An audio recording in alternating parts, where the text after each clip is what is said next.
ஜெயலலிதா பீரியட்ல மதுவிலக்கு பிரச்சனை எதிர்ப்பு பிரச்சாரம் அதிகமா நடக்கும்போது இதே ஸ்டாலின் என்ன பேசினாரு, நாங்க வந்து முழுமையான மதுவிலக்கு கொண்டு வருவோம்னு சொன்னாரு. ஆனா இன்னைக்கு என்ன பண்றாங்க, அதை பத்தி பேசுறதே கிடையாது, யாரும் கேட்கறது கூட இல்ல. அப்ப இப்படி எல்லாம் ஒரு மரணங்கள் நடக்கும்போது அந்த கேள்வி முன்னெழுது, என்னடா இது, ஒரு பக்கம் வந்து டாஸ்மாக் இஷ்டத்துக்கு திறந்து வச்ச ஊரெல்லாம், இன்னொரு பக்கம் கள்ளச்சாராயம் ஓட விட்டுட்ட, கல்லு மட்டும் எப்படி உனக்கு வந்து தடை செய்ய பொருளா மாறிச்சு? அரசாங்கம் வந்து கலெக்டர் மாத்தி இருக்குது, அங்க இருக்கிற போலீஸ் அதிகாரிகளை மாத்தி இருக்கிறாங்க, இதெல்லாம் செஞ்சிருக்கிறாங்க. ஆனா இந்த மெத்தனால் யாரு எப்படி கொடுத்தாங்க, யார் மூலமா அது சப்ளை ஆச்சு அப்படின்னு இந்த அரசாங்கத்தால கண்டுபிடிக்க முடியாத விஷயமே கிடையாது. கள்ளச்சாராய மரணம் அப்படின்னு சொல்லும்போது இது வந்து நாடு முழுக்க பல இடங்கள்ல நடக்கிற விஷயம் தான். ஆனா தமிழ்நாட்டை பொறுத்த அளவுக்கு ஒரு கவலை அளிக்கிற விஷயம் என்னன்னா, போன வருஷம் மரக்காணத்துல 22 பேர் செத்தாங்க. இப்ப கள்ளக்குறிச்சியில 50 பேருன்னாங்க. இப்போ வந்து இன்னும் கூட ஒரு 20 பேர் வந்து ரொம்ப சீரியஸா இருக்கிறாங்கன்னு சொல்றாங்க. இந்த மரணங்கள் இது எதேச்சியா ஒரு தெரியாம ஒரு விபத்தாக நடக்குதா அப்படின்னு பார்த்தா இல்ல அப்படின்னு தான் நம்ம சொல்ல வேண்டியதா இருக்குது. இது உண்மையிலேயே இந்த ஆட்சியாளர்கள், அதிகாரிகள், சமூக விரோதிகள் எல்லாரும் சேர்ந்துகிட்டு செய்யற ஒரு படுகொலை தான் இது அப்படின்னு தான் நம்ம பார்க்க வேண்டியதா இருக்குது. இப்ப என்ன சொல்றாங்கன்னா, மெத்தனால் அப்படின்ற ஒரு ரசாயன பொருளை வந்து அதுல சேர்த்திருக்கிறாங்க, அதனாலதான் இப்படி உயிர் பலி ஆயிருக்குது அப்படின்னு சொல்றாங்க. எத்தனால்னா அது ஆல்கஹாலுக்கு வந்து போதை தரக்கூடியது, அது சாதாரணமா எல்லா போதை பொருட்கள்லயும் சேர்க்கக்கூடியது. ஆனா மெத்தனால் வந்து லேப்ல மட்டும் பயன்படுத்துறது, சில தொழிற்சாலைகள்ல ரசாயன ஆய்வகங்கள்ல மட்டும் அது பயன்படுத்தக்கூடியது. அது எப்படி வந்து இந்த சாராயத்துல வந்து கலக்கப்படுது. இப்ப கிட்டத்தட்ட என்ன சொல்றாங்கன்னா,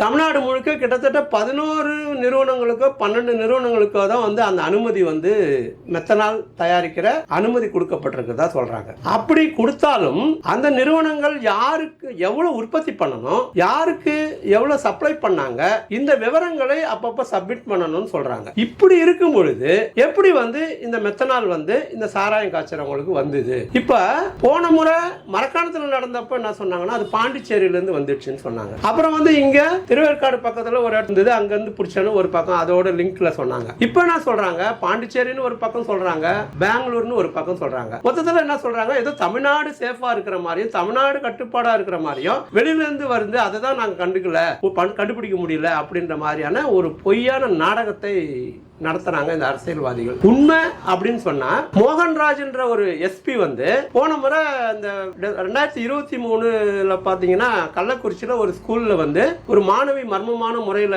இறந்ததை ஒட்டி அங்க இருக்கிற எஸ்பியை மாத்திட்டு இன்னொரு மோகன்ராஜ் என்ற எஸ்பியை வந்து அங்க போஸ்டிங் போடுறாங்க. அவரு போயிட்டு அந்த பிரச்சனைகள் ஒரு முடிவுக்கு வந்த பின்னாடி அந்த பகுதியில் அதிகமாக கள்ளச்சாராயம் காய்ச்சறத பத்தி அவருக்கு வந்து தெரிய வருது. உடனடியா அதை கட்டுப்படுத்துறதுக்கு சில நடவடிக்கைகளை அவர் மேற்கொள்ளும் பொழுது அவருக்கு பல்வேறு தரப்பிலிருந்து அழுத்தங்கள் வந்ததாக சொல்லப்படுது. குறிப்பா வந்து திமுக, அங்க இருக்கிற திமுக எம்எல்ஏக்கள் மூலமாக அவங்களெல்லாம் ஒன்னும் கண்டுக்காதீங்க அப்படின்னு சொல்லிட்டு அவருக்கு பிரஷர் கொடுத்ததுனால அவரு வந்து இது வந்து ரொம்ப அளவு மீறி இங்க நடக்குது, இது நாம வந்து கட்டுப்படுத்தலன்னு சொன்னா பிரச்சனை நாளைக்கு எதனா ஒண்ணு ஆச்சுன்னா நம்ம மேலதான் பழி வரும் அப்படின்ற அடிப்படையில அவருக்கு 8 மாசம் இன்னும் வேலை இருக்கும் பொழுது அவரு விருப்ப ஓய்வு கொடுத்துட்டு போறாரு. அன்னைக்கே இது வந்து பேசு பொருள் ஆச்சுன்னு சொல்றாங்க. அப்போ இந்த விஷயம் கிட்டத்தட்ட ஆளும் கட்சியால ஊக்குவிக்கப்பட்டு தான் நடந்திருக்குது. ஏற்கனவே பாத்தீங்கன்னா மரக்காணத்துல கூட வந்து பாத்தீங்கன்னா விழுப்புரம் மாவட்ட பகுதியில் இறந்தவங்களுக்கு வந்து சப்ளை வந்து திமுகவினுடைய பிரமுகர் ஒருத்தர்கிட்ட இருந்து தான் வந்ததுன்னு சொன்னாங்க. அதே செங்கல்பட்டு பகுதியில இருந்து ஒரு பிஜேபி பிரமுகர் கிட்ட இருந்து வந்ததுன்னு சொன்னாங்க. இப்ப இவரு இந்த கண்ணுக்குட்டின்னு ஒருத்தரை அரெஸ்ட் பண்ணிக்கிறாங்கல்ல, அவரு வந்து என்ன சொல்றாருன்னா, கிட்டத்தட்ட 20 வருஷத்துக்கு மேல நான் வந்து இந்த வியாபாரம் பண்றேன் அப்படின்னு அவரே ஒப்புதல் வாக்குமூலம் கொடுத்திருக்காரு. ஜனங்க என்ன சொல்றாங்க, கிட்டத்தட்ட 30-40 வருஷமா நடக்குதுங்க இங்க, இவரு வந்து 20 வருஷமா நடத்துறாரு அப்படின்னு சொல்லிட்டு அவரு சொல்லியிருக்கிறாரு. அந்த அவரு சாராயம் விற்கிற இடம் பாத்தீங்கன்னா அங்க ஒரு கோர்ட் வளாகம் இருக்குது, அதுக்கு பின்னாடி அந்த செவுத்துக்கு பின்னாடி தான் அந்த கருணாபுரம் என்ற ஊர் இருக்குது, அங்கதான் வியாபாரம் நடந்திருக்குது. அது பக்கத்திலேயே தான் கள்ளக்குறிச்சி நகர காவல் நிலையமும் இருக்குது. எல்லாரும் குடிச்சவங்க எல்லாம் அந்த பக்கம் தான், அந்த காவல் நிலையத்தை தாண்டி தான் போகணும்னு சொல்றாங்க. அப்ப எல்லாருக்கும் தெரிந்து நடத்தப்பட்ட படுகொலை அப்படின்னு தான் நாம வந்து இதன் மேல விமர்சனம் வைக்க வேண்டியதா இருக்குது. இதுல திமுக அரசாங்கம் அப்படின்னு சொல்லிட்டு தனிப்பட்ட குற்றச்சாட்டு நம்ம சாட்ட விரும்பல. ஆனால் ஒட்டுமொத்தமாக இந்த கள்ளச்சாராயமா இருந்தாலும் சரி, போதைப் பொருட்களா இருந்தாலும் சரி, இது வந்து தனிப்பட்ட வெறும் சமூக விரோதிகளால் மட்டும் நடத்தப்படுவது இல்லை. இதற்கு பின்னாடி அரசியல்வாதிகளும் அதிகாரிகளும் இருக்கிறார்கள் அப்படின்றது என்பது இந்த கள்ளக்குறிச்சி விஷயத்திலும் ஊர்ஜிதமா இருக்குது. இதை கண்டுபிடிச்சு அவங்க மேல நடவடிக்கை எடுக்கணும் அப்படின்றத நாம வைக்கிற முதல் கோரிக்கை. டாஸ்மாக் நடத்துறது யாரு? திமுகவிலயும் அண்ணா திமுக மற்ற கட்சியில இருக்கிற மிக பிரபலமான பெரிய ஆளுங்க, எம்பியா இருக்கிறவங்க, எம்எல்ஏ, பெரிய ஆளுங்க வந்து அந்த தொழிலை நடத்தினுக்கிறாங்க. இந்த கள்ளச்சாராயம் யாருன்னு கேட்டீங்கன்னா பகுதி அளவில் இருக்கிற ஒன்றிய செயலாளர், மாவட்ட செயலாளர் கூட இருக்க மாட்டாரு, அது கீழே தான் ஒன்றிய செயலாளர், வட்ட செயலாளர், இவங்க கண்ட்ரோல்ல இது போகுது. இன்னும் ஒருத்தர் என்ன சொல்றாருன்னா, ஒரு ஏற்கனவே வந்து போலீஸ் அதிகாரி இருந்தவர் அந்த கிராம பஞ்சாயத்து தலைவருக்கு தெரியாம எதுவுமே நடக்காது அப்படின்னு சொல்றாரு. கிட்டத்தட்ட கல்வராயன் மலையில இது நீண்ட காலமாக இந்த சாராயம் காய்ச்சல் நடக்குது. இது வந்து அந்த பகுதி முழுக்க விநியோகிக்கப்படுதுன்னு சொல்றாங்க. அப்ப மதுவிலக்கு துறை எதுக்கு, மதுவிலக்கு அமைச்சர் எதுக்கு, இந்த எல்லா அதிகாரிகளும் எதுக்கு இருக்கிறாங்க, இந்த கலெக்டர் எல்லாம் என்ன பண்றாங்க, இது எல்லாமே வந்து கேள்விக்குறியா மாறும்.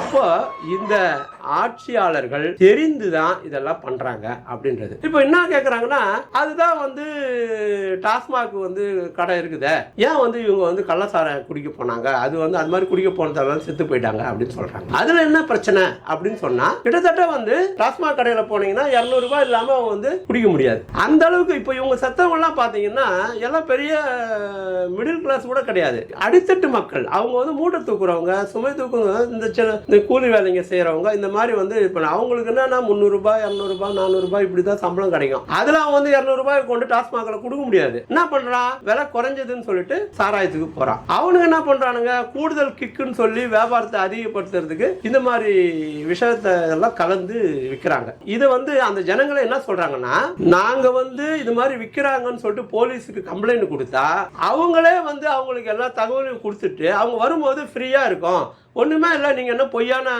மெசேஜ் கூட எங்களே திருப்பி போலீஸ்காரங்க கேள்வி கேட்டு போவாங்க அப்படின்னு சொல்றாங்க. அப்ப இது எல்லாமே வந்து என்னன்னா இப்படிதான் ஒரு செட்டப்போட தான் நடக்குது. அப்போ மக்களுடைய வாழ்வாதார நிலைமை, அவங்களுடைய வேலை நிலைமை, ஒரு சிலர் என்ன கேட்கறான், ஒரேடியா மதுவிலக்கு அப்படின்னு பேசுறாங்க. நம்மளை பொறுத்தளவுக்கு வந்து அது சாத்தியம் இல்லை அப்படின்னு தான் பாக்குறோம். ஏன்னா ஒரேடியான மதுவிலக்கு என்பது இங்க ஒரு பிரச்சனைக்குரியதா மாறி. ஏன்னா இங்க இருக்கிற வேலை முறை இப்போ வந்து 2 விதமான குடிகாரர்கள் இருக்கிறாங்க. ஒன்னு வந்து ஜாலிக்காக, லக்ஸரிக்காக பெரிய பணக்காரர்கள் குடிக்கிறது, அது ஒரு வகை. அவங்க குடிக்கிறதுலாம் உயிர் போவாது. ஆனா சாதாரண உழைக்கிற மக்கள் அவங்க வந்து கஷ்டப்பட்டு வேலை செய்யறாங்க, மோசமான வேலைகள்ல கழிவு பொருட்களை கையாளுறதுல இப்படிலாம் வேலை செய்யறவங்களுக்கு, இப்ப பிணவரையில வேலை செய்யறவங்க, இவங்களுக்கெல்லாம் வந்து முழுக்க இந்த மாதிரி ஒரு போதையில இருந்தாதான் செய்ய முடியுன்ற நிலைமையும் கூட இருக்குது. அப்ப இந்த நிலைமையெல்லாம் கணக்கில் எடுத்து ஒரு ஒழுங்குபடுத்துற வேலை கூட அரசாங்கம் செய்ய வேண்டியது இருக்குது. நீ கடை நடத்துறது வேலை இல்லை. இப்ப என்ன சொல்றாங்கன்னா, கிட்டத்தட்ட 45,000 கோடி வந்து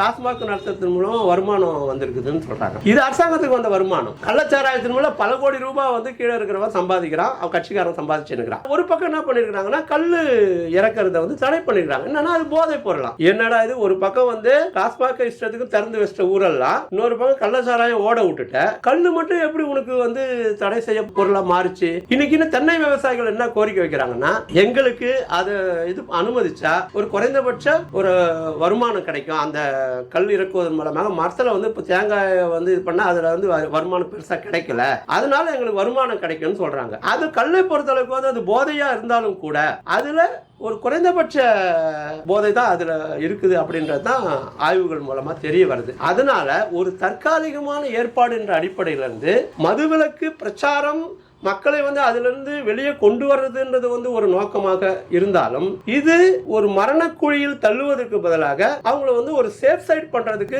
இந்த கல்லு அனுமதிக்கிறது கூட ஒரு உதவும் அப்படின்னு நம்ம பார்க்க வேண்டியதா இருக்குது. இப்போ அரசாங்கம் வந்து கலெக்டர் மாத்தி இருக்குது, அங்க இருக்கிற போலீஸ் அதிகாரிகளை மாத்தி இருக்கிறாங்க, இதெல்லாம் செஞ்சிருக்கிறாங்க. ஆனா இந்த மெத்தனால் யாரு எப்படி கொடுத்தாங்க, யார் மூலமா அது சப்ளை ஆச்சு அப்படின்னு இந்த அரசாங்கத்தால கண்டுபிடிக்க முடியாத விஷயமே கிடையாது. பாலச்சந்திரன் ஐஏஎஸ் அதிகாரி இருந்து ரிட்டையர்ட் என்ன சொல்றாருன்னா, நம்முடைய சிஸ்டத்துல கண்டுபிடிக்க முடியாதுன்னு ஒண்ணுமே கிடையாது அப்படின்னு சொல்றாரு. சுலபமா கண்டுபிடிக்கிறதுன்னு இருக்கு, கஷ்டமா கண்டுபிடிக்கிறதுன்னு ஒண்ணு இருக்குமே தவிர கண்டுபிடிக்க முடியாத விஷயங்கள் எதுவுமே இல்லை, எல்லாத்துக்கும் வந்து ஒரு செட்டப் இருக்குது அப்படின்னு சொல்றாரு. அப்பனா இது திட்டமிட்டு வேண்டுமென்றே அரசாங்கம் மூடி மறைக்கிறது. அப்ப இதுக்கு இந்த ஸ்டாலின் அரசாங்கம் பொறுப்பேற்குமா ஏற்காதா அப்படின்னு தான் நம்ம கேள்வி கேட்கிறோம். பொறுப்பேற்க வேண்டியது இந்த அரசாங்கத்தினுடைய கடமை. இது வந்து சும்மா அந்தந்த பிரச்சனை வரும்போது பொழுது நான் வந்து 10 லட்சம் கொடுத்துட்டேன், அவங்க கூட சேர்ந்து அழுதுட்டேன் அப்படின்னு சொல்லிட்டு கதையை கடத்திட்டு போகக்கூடாது. உண்மையாக மக்களின் மீது அக்கறை உள்ள இந்த அரசாங்கமா இருந்ததுன்னா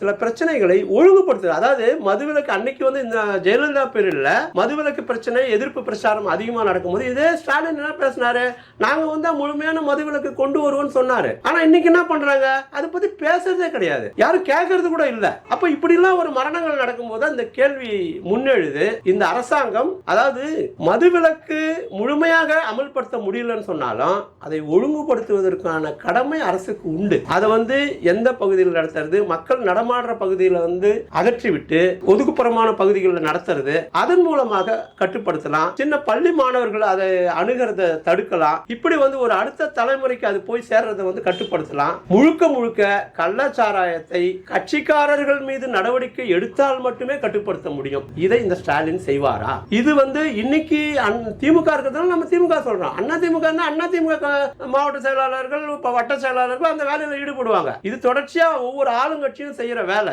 இதை எதிர்த்து போராட வேண்டியது மக்களுடைய கடமையாக இருக்கிறது. இந்த ஆட்சியாளர்கள் எப்பொழுதும் அவர்கள் பணம் பார்க்கறதுல குறியா இருப்பாங்க. மக்களை பத்தி இவர்களுக்கு ஓட்டு வாங்கும் போது மட்டும்தான் இவங்களுக்கு அதுல மேல அக்கறையை தவிர எப்போதும் இவங்களுடைய நோக்கமெல்லாம் பாத்தீங்கன்னா எந்தெந்த வகையில் பணம் பார்க்கிறது. அதுதான் டாஸ்மாக்ல நடக்குது, அதுதான் கள்ள சாராயத்தில் நடக்குது, அதுதான் கஞ்சா வியாபாரத்துல நடக்குது, அதுதான் குட்கா வியாபாரத்தில் நடக்குது. இப்படி எல்லா வகையிலும் போதைப் பொருட்களை அரசு அதிகாரிகளும் அரசியல்வாதிகளும் சமூக விரோதிகளும் உடந்தையோடு தான் நடக்கிறது. இதை ஒழிப்பதற்காக மக்கள் அதை எதிர்த்து போராட முன்வர வேண்டும். இது மட்டும் இல்ல, இன்னைக்கு இருக்கிற முறை இருக்குதுல்ல, சுரண்டல் முறை, இந்த முதலாளித்துவ முறையில வந்து உழைப்பு சுரண்டல் வந்து மிக அதிகமா இருக்குது. கடினமான வேலைகள், பல மணி நேர வேலைகள், அவங்கள வந்து ஒரு இயந்திரத்துக்கு மேல வேலை வாங்குறாங்க. இப்படிப்பட்ட ஒரு சூழ்நிலையில தொழிலாளர்கள் வந்து அவங்க மதுவுக்கு அடிமையாவதும் நடக்குது. இந்த ஆட்சி முறைகள் மாற்றப்படாமல் இதெல்லாம் கூட தீர்க்க முடியாது. அதனால மக்கள் வந்து இந்த இன்னைக்கு இருக்கிற ஆட்சி அமைப்பு முறைக்கு எதிராகவும் நாம் குரல் கொடுக்க வேண்டியிருக்கிறது. அதற்காக நாம் ஒன்றிணைவோம், போராடுவோம், வெற்றி பெறுவோம் என்று கூறிக்கொள்கிறேன்.